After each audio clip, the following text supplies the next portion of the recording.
Hi everyone, I just finished rereading this very cute book, A Man Called Uva by Frederick Backman. I had read this book first time maybe 5-6 years back, and when I reread it this time, the story was so fresh in my head because it's so good. It's a very sensitive, emotionally driven book, but at the same time very witty. And author has written it so beautifully that it would arrest your attention right from the opening para till the very end. Though the genre of this book falls under humorous fiction, but at the core of it, I feel it is pure old school love story. I love Uva for the kind of man that he is. His honesty, his level of honesty, his genuine kindness, his staunch principles, and his courage to do the right thing no matter what. He did face a lot of tough situations in his life wherein taking or doing the right thing wasn't the easy path, but he still chose to do that. And that is something which is very inspiring about him, though he is little grumpy. But then I feel that only a person like Sonia could see the soft heart beneath that tough exterior. I love Sonia. I love her because she loves life. She's so positive. Her optimism is infectious.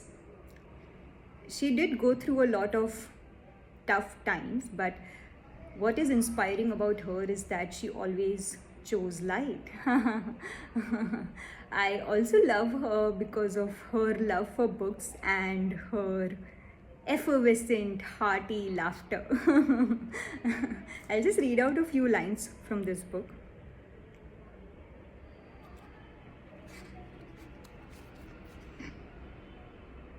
He was a man of black and white, and she was color, all the color he had. I also love Uva's neighbor and her family. She just came in at the right time when Uva needed her the most, and her genuine kindness, her goodness, her grace. She's kind of a person who makes you believe that there is still genuine goodness and kindness out there.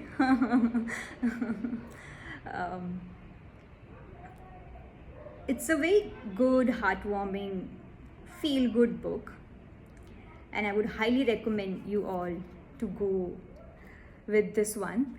I will just end by reading out a few lines from this book.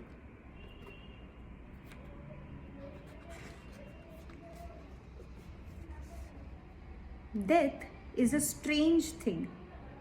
People live their whole lives as if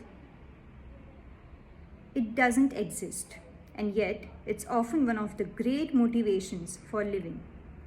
Some of us, in time, become so conscious of it that we live harder, more obstinately, with more fury.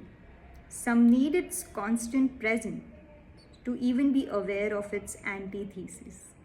Others become so preoccupied with it that they go into the waiting room long before it has announced its arrival.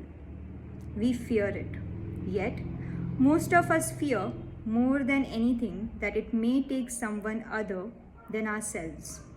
For the greatest fear of death is always that it will pass us by and leave us there alone.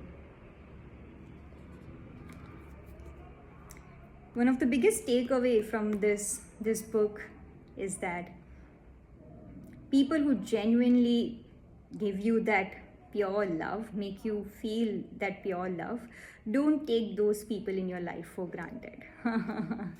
Okay then, happy reading everyone.